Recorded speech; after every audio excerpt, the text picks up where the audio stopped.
Good afternoon, guys. We're back on the program Extra TV. So I'm here with yours truly. Introduce yourself. I'll let you. My name is Frank. I'm a media personality. Dun, dun, dun, dun, dun, dun, dun. Okay, you guys get the point. We're here with Frank Edoho. So we want to get to know you. Okay. I did my research and I heard that you were born in Kano, right? Yeah, Kano State. Sabungeri, Kano. The ghetto part of Kano. Kano. Yeah, ghetto part of Kano. But I went to one of the best schools in Kano State, St. Louis Primary School. How long were you there? In Kano. I left when I was 10. Yeah, and I heard you moved to Calabar. Yeah. So my parents tricked me into having taken a common entrance. She said I wanted to do the federal government college common entrance so that I would get admitted to federal government college Kano.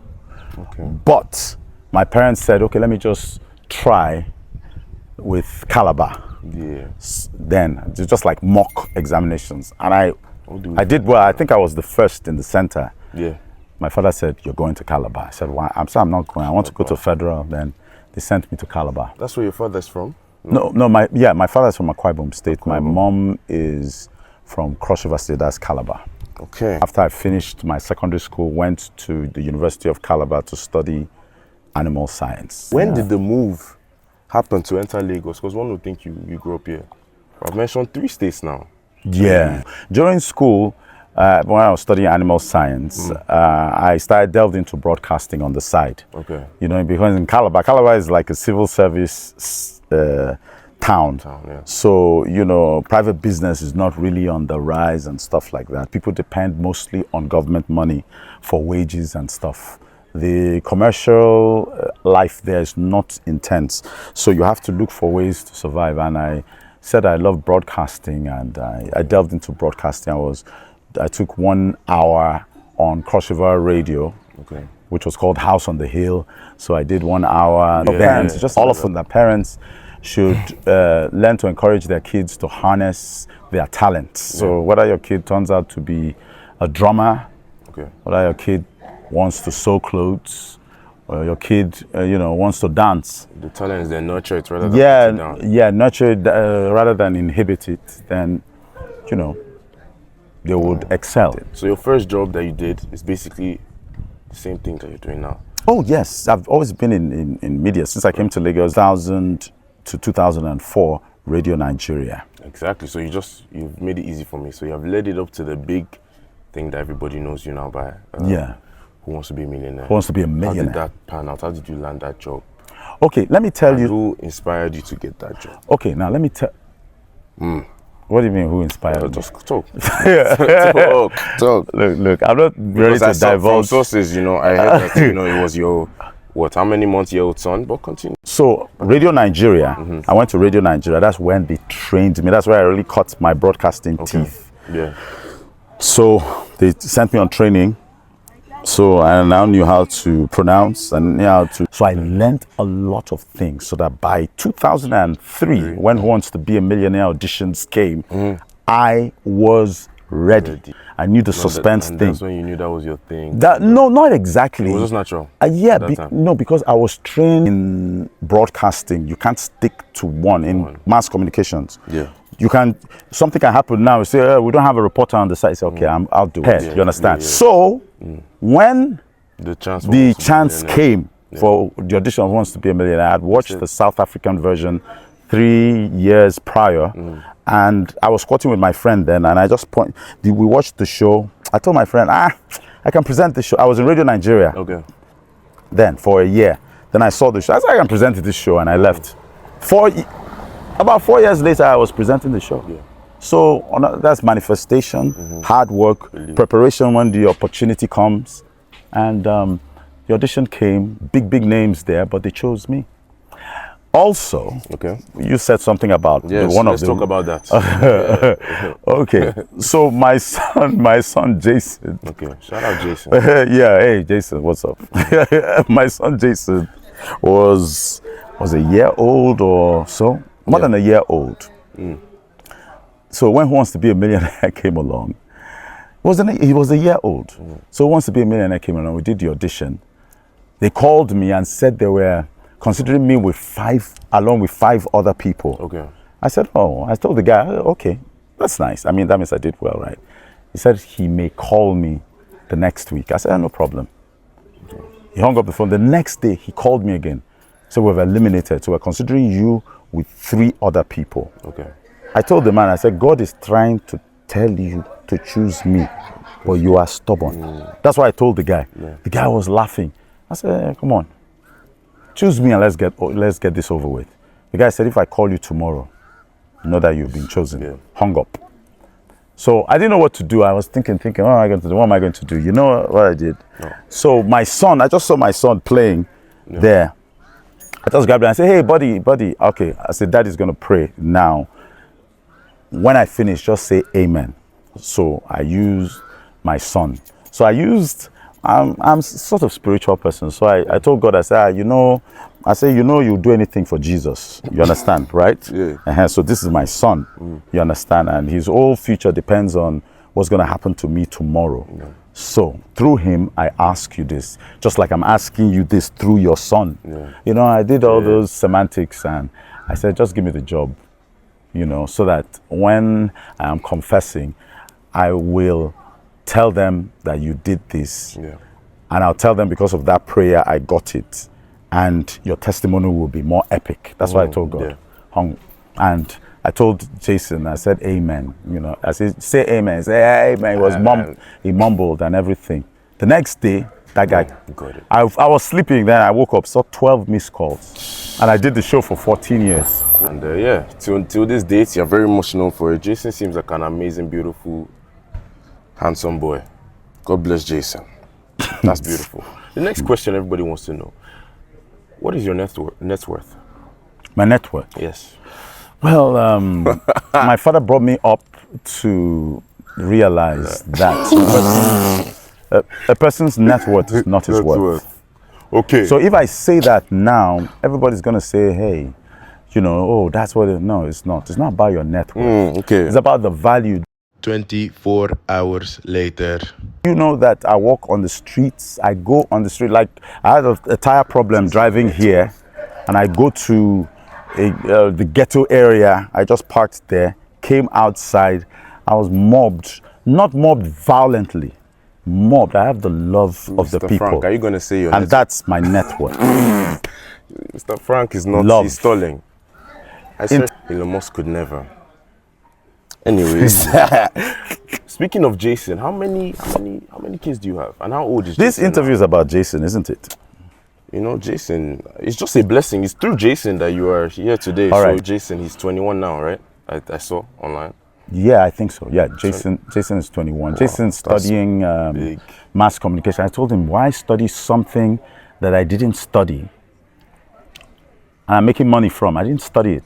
Jason to drop out. I go to, drop out. Yeah, because the mass comm, you didn't rate the mass comm. No. I just said, why mass comm? I mean, because you can be a good communicator without going to the university to study mass communications. Most people that studied mass communications did not become communicators afterwards. So, and the irony is that I go to lecture in Jason's university. Can you imagine? And I'm paying school fees for him. I also study that same thing that I didn't study.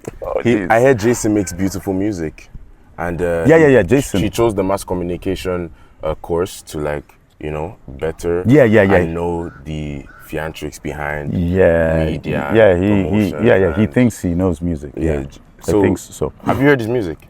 Oh yes, I've heard. What do you think about it? No, there's a particular one that I like. Okay. It was a collaboration, so I'm looking forward to see him stand alone and do music.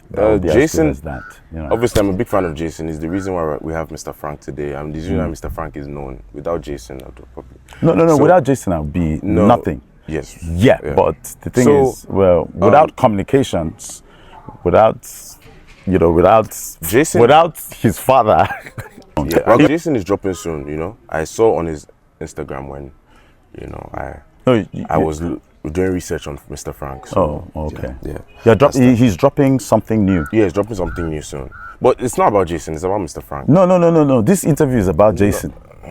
We've heard Jason like 17 times. Shout out Jason. Mr. Frank, so to wrap all this off, it's nice hearing your story. You know, and I know you have more to come. Are you going to ask me about the challenges? Ask you the challenges? Yeah, the challenges I faced in the career. And how to make other people better. It's coming. It's coming. So we wanted to ask now. No, it's understandable. You have not graduated, so you won't know everything. He's treating me like Bayu. Everything. We want to talk about the Twitter slanders, and we want to talk about because it's really becoming a problem. Like, who is it a problem for? Is it a problem for the trolls? Are you one of them? But then you want to deal with them and their family and their ancestors. So we want to talk about that. Like, okay, what exactly do you want? What exactly do you want to? Yes, why so heavy? Like, why the blow so? You know, like, okay, they probably just insult your head and then you insult the heads. No. Of the people that created them and stuff like that. Well, let's put it this way. You know, when they insult first, they start, not me. So when they insult first, they are insulting Jason's father. Okay. So when you look at it like that, yeah, that's not good for Jason. Yeah. So that's not good. So they are insulting a father, and expect not to get your father caught in the blast. You understand? I see. And that's okay. For instance, I'm talking about Chelsea Football Club. Okay. And in Manchester United, I'm just saying, man, Kai, this season is bad. I say, this season, that's some years ago. Then Manchester United person said, I've told you, come over to Manchester United. I said, who's going to come over to Manchester United? It's a dead club. I mean, that's not even a club. That's like an NGO. You know why? Because it's doing charity for other clubs by letting them win. Horrible. You know, I just said something like that. Then the guy goes, one of them goes, okay, the other one said, okay, see, but he said, hey, Manchester United is winning now. Yeah. So because of that, you should change clubs. I said, no, leave this change club to you. You're annoying me. He said, no, change your club. Okay, you know what I'm going to do? I'm going to send 2 jerseys, Manchester United jerseys to you. Jesus. One for you, one for Madame.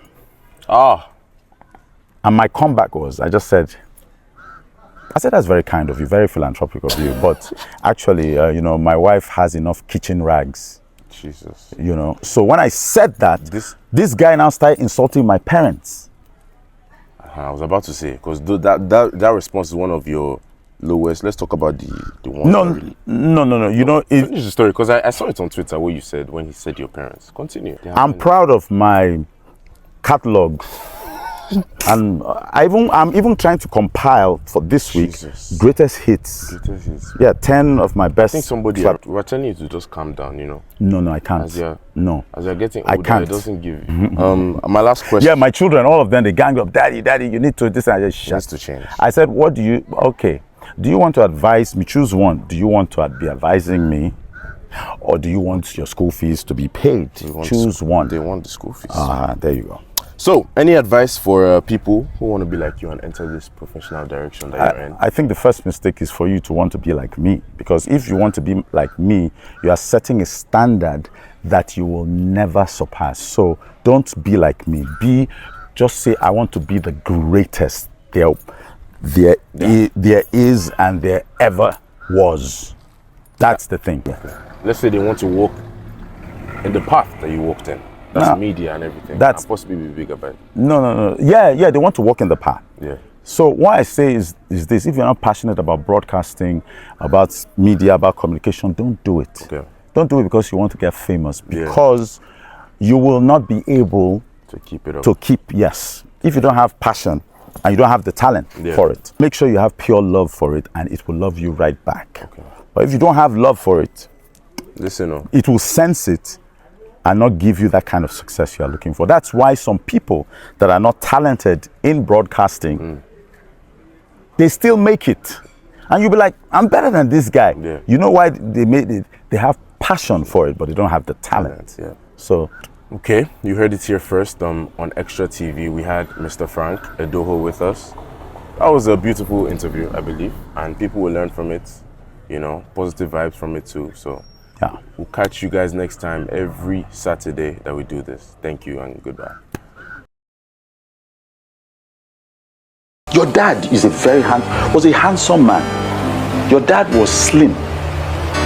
So you decided to double his heritage in terms of his looks. You doubled his, everything. That's good. Okay. At least people know my dad. Oh, no. People don't know my dad at all. My dad died like 5 years ago. People didn't know him, but he's living in me because he taught me how to speak. And I use that to make money. So, my dad lives in me. Maybe you ate your dad because this is your stomach. I don't even know. So he lives in you somehow.